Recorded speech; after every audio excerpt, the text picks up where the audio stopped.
Welcome to the Startup Funding Espresso.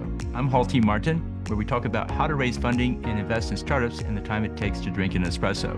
If you have a question about startup funding or investing, please go to the website, startupfundingespresso.com, and type in your question into the chat bot in the lower right corner to receive an answer. I hope you enjoy this episode.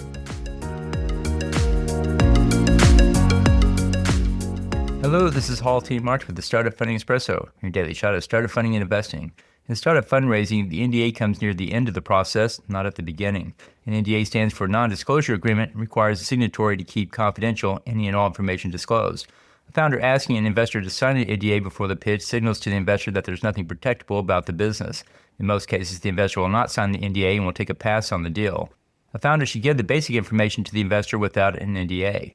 Founders should focus on the benefits of their technology and business model instead of describing exactly how it works.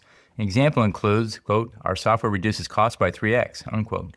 There is a place for NDAs later in the process. When investors go into diligence, it's appropriate for the founder to ask the investor to sign an NDA.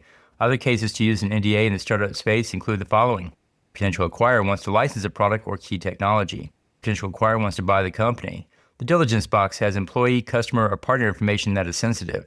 Keep the dialogue on a non-confidential basis with investors so they can learn more about the business. Thank you for joining us for the Startup Funding Espresso, where we help startups and investors connect for funding. Let's go start us today. Paul T. Martin is the director of Investor Connect, which is a 501c3 nonprofit dedicated to the education of investors for early stage funding. All opinions expressed by Hall and podcast guests are solely their own opinions and do not reflect the opinion of Investor Connect. This podcast is for informational purposes only and should not be relied upon as a basis for investment decisions.